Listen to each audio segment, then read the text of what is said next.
Let me quote Blue Velvet back at you, Noah. You're fucked forever.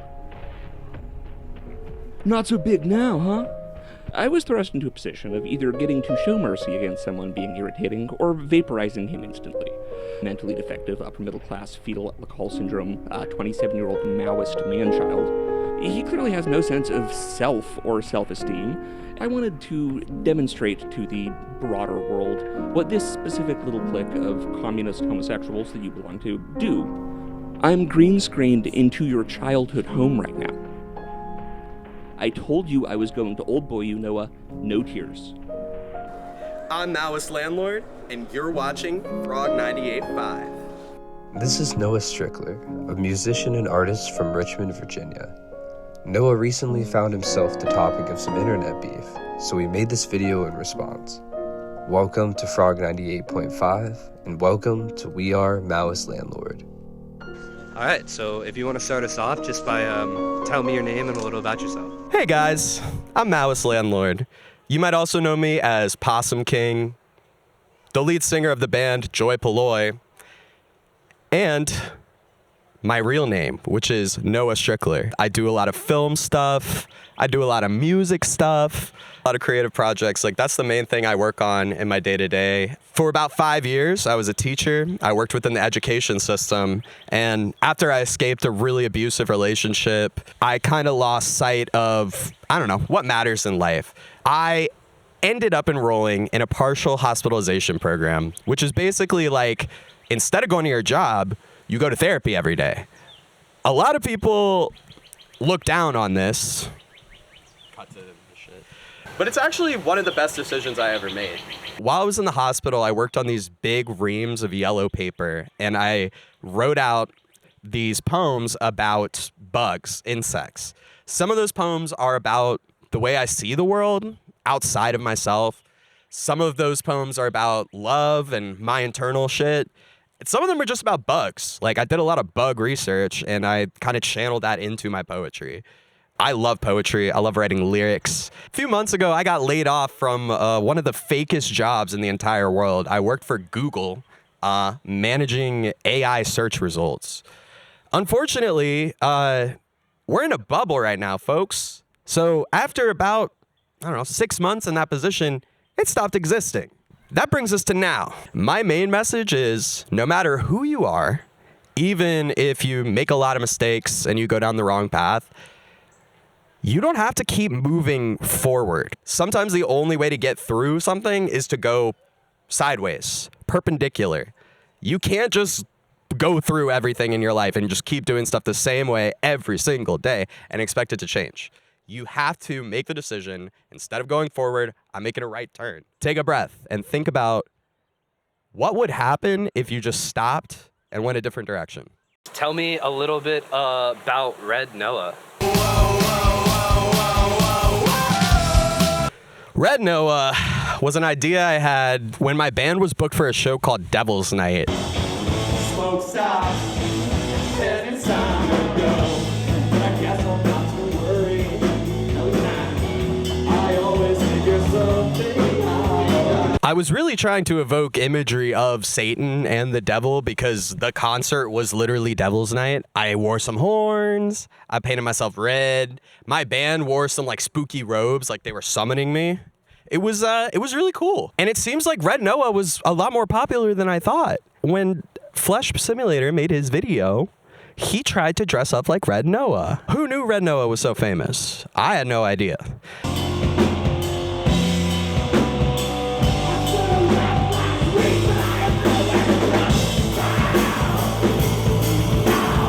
I guess I've never had a problem standing up for my beliefs, especially when it comes to my friends. The first drummer for my band somehow joined without realizing that the majority of our band is gay, or in some form or another, queer or whatever.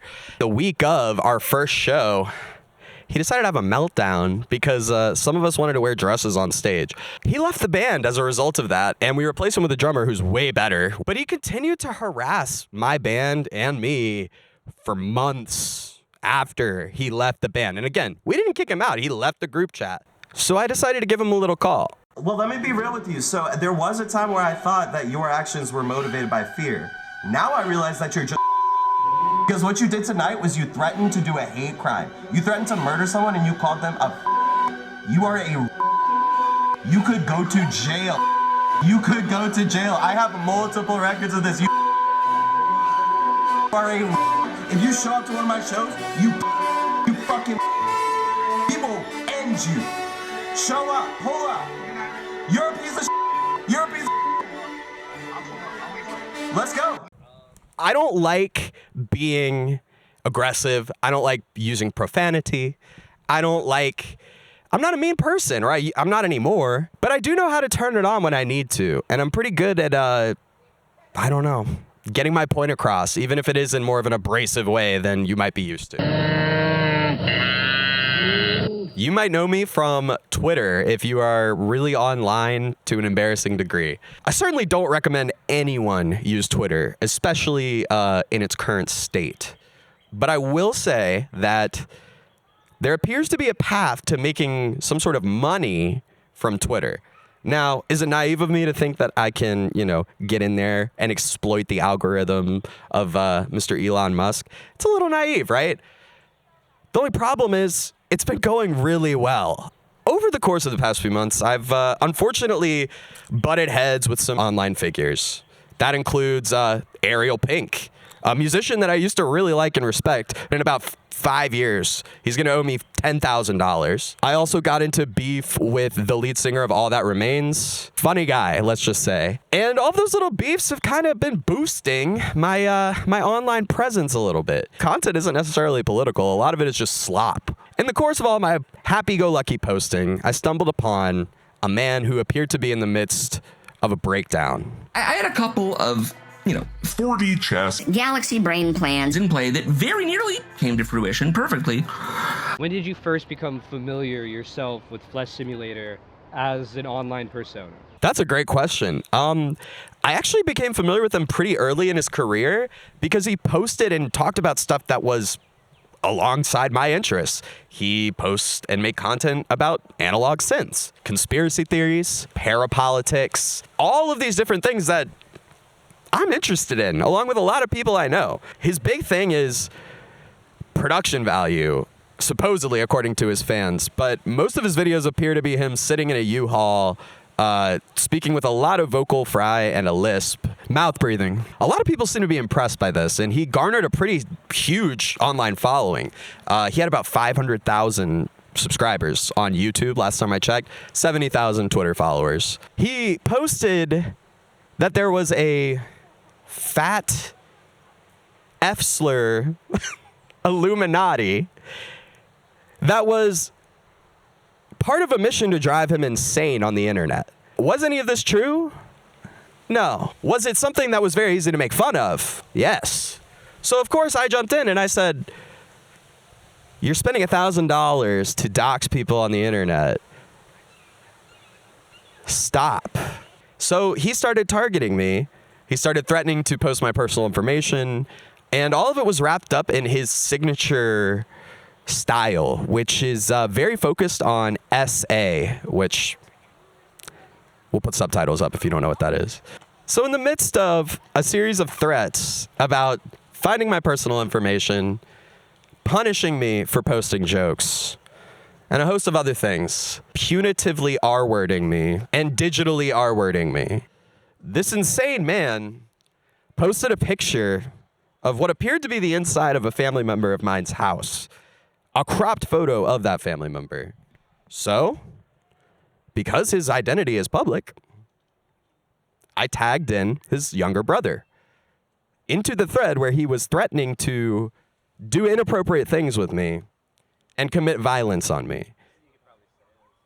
He threatened to rape me. A lot of his content is focused on rape. I really don't like saying it. I don't like talking about that. But it's just the nature of the beast, everybody. This is absurd behavior coming from anyone. It raised some questions for me, right? I posted some stuff in response. I made some jokes about a group chat where information was being shared. And I think that really triggered him, that there was some sort of, and I quote, fat F-word, R-word Illuminati that was trying to post SpongeBob GIFs to drive him insane. I'm not a part of that cabal. In fact, I have not posted a single SpongeBob GIF in my entire life, as far as I'm aware. To Flesh Simulator, just the fact that I was making fun of him meant that I was part of this cabal. Me posting some jokes about a group chat, me posting a picture of some random people I found online that was publicly available. He lost his mind. He started deleting a lot of his incriminating tweets. Luckily, I have a printer in my house, so every time he posted about me, I just printed it out. I have about 90 pages of printed material. Flesh Simulator posted an encrypted file that he claimed had his plan to destroy the left by becoming a lolcow, which he wanted to be milked. That's somebody who goes online and is really embarrassing to the point where there's like a whole ecosystem of content made about them. He wanted to be milked. I think he expected it to make a bigger splash. Instead, people were just really alarmed. Flesh recorded a video in his house, unlike anything he's ever done before.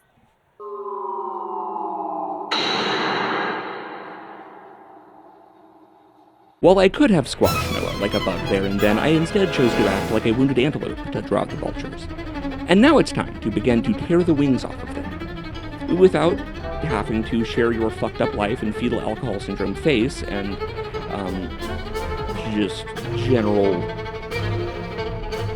depressingness with the world. This video is really difficult to describe, especially because it's like painfully boring. It's about 15 minutes long, and the first like 9 minutes are him like threatening me, basically. He's like saying my name, saying he's going to old boy me, which I still don't understand what he means by that.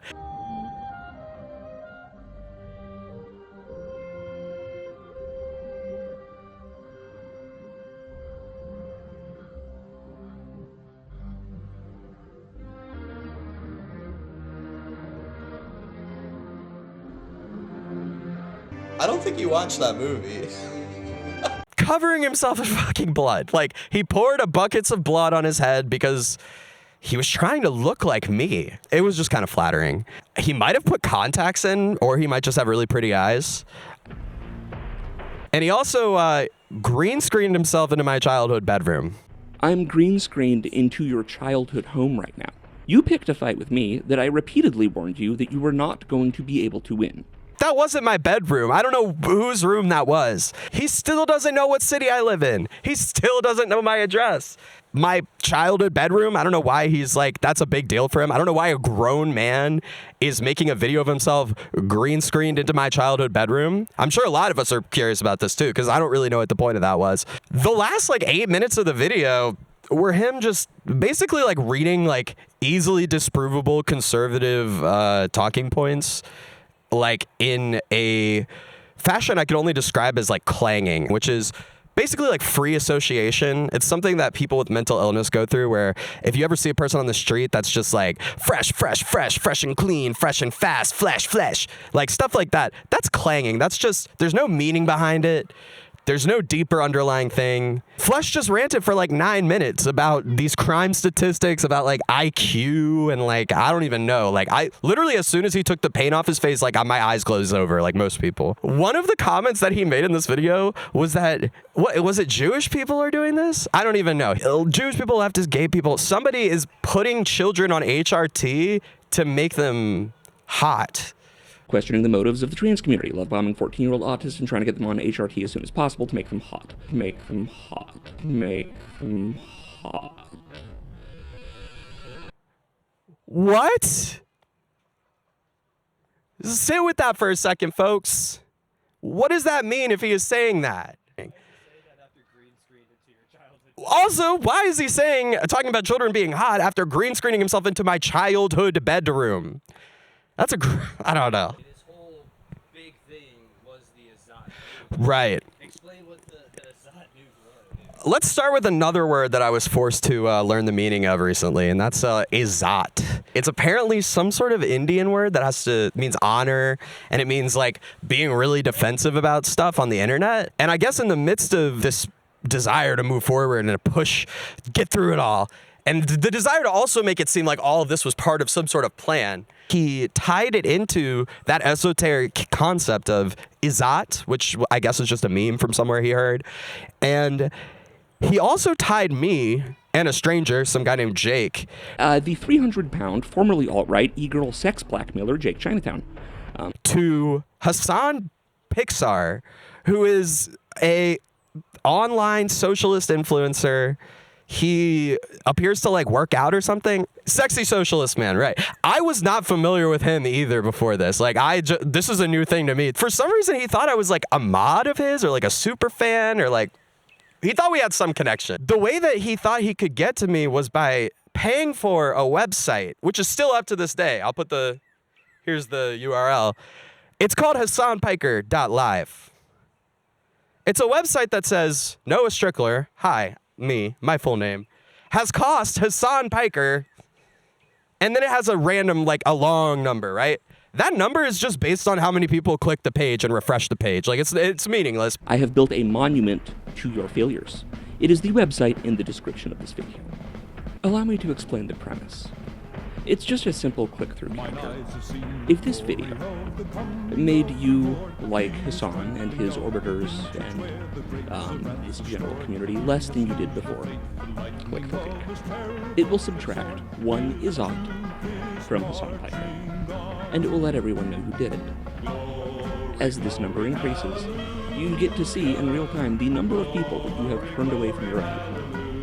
I just don't know what the point, I don't know what he thought would happen. Even if I was a Hassan fan, like, I don't know what he thought was going to happen when he posted a dislike button. He paid to host this website probably for like a year because it is still up, as a way to get to me, I guess, and as a way to get to Hassan. When this video came out, it was basically like D-Day for this guy. Like, everyone on the internet started making fun of him. He was like the main character of Twitter for a day, which is like not something you want to be. It sucks. He also made some other videos that appeared to be him claiming he had legal counsel, and this was all part of some plan to start a lawsuit or subpoena me. It's really hard to keep track of. The important thing is, if you really want to, there's a website you can go to that covers pretty much everything that happened up to the video, and there's all his videos he's posted since. This is exhausting, everybody. Like, I wouldn't choose this, right? But there's a reason why I haven't just rolled over for this guy. I'm unemployed. The difference between me and him is I stand by what I say. I'm just a regular guy who posts dumb things on Twitter, right? But I'm not ashamed of it. I'm not ashamed that you posted my picture. I'm not ashamed that you've listened to my music. Thanks for that. Thanks for the play, Flesh. I'm not ashamed of really any of that. But you should be ashamed, Flesh Simulator. On the first night that this went down, you called my mother's phone at midnight. The next morning, you called her again. And you started yelling at her, demanding that I delete my Twitter, that I do X, Y, and Z to meet his demands, or he was going to sue me. He Star67 texted my family, and he repeated those same threats. Unfortunately, Star67 does not work for texts. So I got his phone number from that. I have everything. I have it on paper. I have it in digital. I have it all. And I'm not afraid of you. The thing that pisses me off about what you did is you decided to call my family and harass them because I tagged your brother into a thread of you threatening to rape me and calling me the N-word. I mean, I can't imagine what the family group chat looks like anyway. I've taken no legal action. I've spent $0. I have 0 alt accounts. I have no counsel. I have no really anything. I'm just a guy who's unemployed and posting jokes. I support all mankind. I love everyone. I love you even though you did all this to me. Whatever this is. I didn't ask for this. In fact, I've told you multiple times that we can stop whenever you want to. You gotta get off the train, Thomas. It's not worth the money or the time. We're the same age, man. I'm 29 years old. We have a lot in common, and I feel like we could get along if things had turned out differently. Like, I could have been a fan of his. I could have really fucked with all of his stuff, and like I did. I liked some of his old videos. But he decided to burn the bridge in a really weird way that like no one really understands. Like, I barely understand it, and I'm at the center of all of this. If there's one thing I can leave you with going forward, I want you to understand that you need a political foundation that is based on reading books and your life experience. A lot of people seem to form their political beliefs based on things like streamers, short form content. That's not enough. We need more. We need to demand more from content creators. We need to demand more from our friends, from our communities. We need to expect more. This whole thing has been a great learning experience. I've learned so many new words, so many new things. I also thought it was particularly relevant because Flesh Simulator has beef with Wikipedia editors because he believes in like magic and remote viewing because the CIA said it was true. So yeah, let me read you this. This article is called "The Internet is Not Serious Business." The internet is serious business is a sarcastic, hyperbolic phrase used to remind people who lack perspective that being mocked or ignored on the internet is not, in fact, the end of the world. Actions in the real world directly affect your physical person and your ability to pursue your rights to life, liberty, and the pursuit of happiness. But even though cyberspace is inside the real world, your actions on blogs, on forums, on wikis affect little more than your internet persona. Regardless of how real or upsetting such actions may seem at the time, their ability to affect you is 99.44% contingent on your desire to validate them. The wise Wikipedian recognizes that instant freedom is only as far away as a flip of the power switch on your computer. As significant as the Wikipedia project may be to you, a satisfying and fulfilling meat space existence is always more important than the mere cavorting of electrons on a server, no matter how compelling a form they take. Always remember, Wikipedia, the internet, is not your job. This means no one is obligated to do anything beyond a frequently pathological desire to help, contrary to popular belief. The internet is not serious business. You just created a million Maoist landlords. Subscribe to my channel and stay tuned for more. A lot of you need to understand that pretending to not care and not fighting back against these utterly featureless roach people is the thing that allows them to continue to do this shit.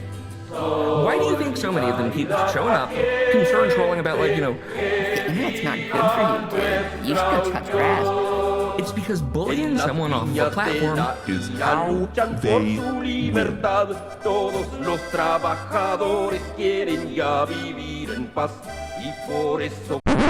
Originally, we were gonna end things here, but I decided to reach out to Flesh to see if he had a comment for the documentary. I'm not gonna go into full detail of the conversation. We'll probably have to save that for another video as there was just so much said there, but I figured I'd include the highlights to better round out the story. Flesh sent me an AI-generated summary of the events using Grok. Grok didn't include a lot of his deleted tweets. He claimed Maoist also had deleted tweets that were available in the Wayback Machine. We'll cover that in a later video. I asked him some hard-hitting questions, which he dodged and didn't fully answer. Honestly, the most important takeaway is this. After reiterating that Maoist was a monkey torturer and in some way responsible for his replies getting brigaded by CSAM, Flesh offered to work with Maoist and I on this documentary, asking us to join him behind the curtain in a made-up crusade against people he doesn't like or who seem to have upset him in some way on the internet. If there's one thing that I want you to take away from this video, it's this. This is all pageantry. People perform on the internet because ideally it brings them money, followers, and fame. It certainly has in Flesh's case. This performance isn't innately a bad thing, but it's important to keep this idea in mind when engaging with the virtual world. Flesh doesn't actually believe the things that he is saying to his fans about Maoist, but he knows that if he pretends he does, he can milk it for more engagement and ideally more money.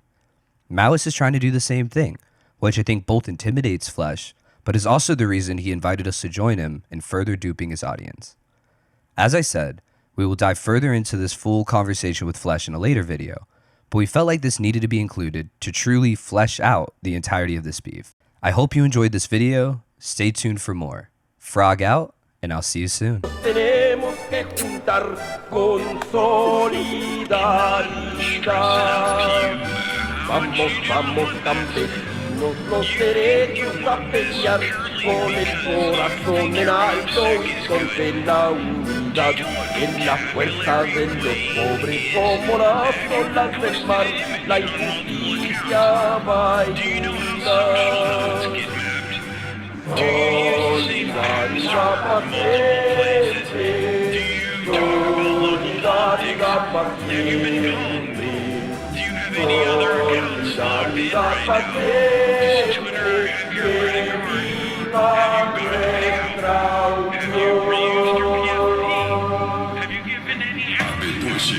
Smoking, freebase on it, deep face on it, grind it, bag it, roll it, talk it, see got it, fucking with it, hide it, ride it, sniff it, snort it, get ported, stay distorted, find it, time it, cut it, line it, be got with it, fucking with it, pop it, push it, grind it, smoke it, freebase on it, deep face on it, grind it, bag it, roll it, talk it, see got it, fucking with it, hide it, ride it, sniff it, snort it, get ported, stay distorted, find it, time it, cut it, line it, be got with it, fucking with it, be got with it, fucking with it.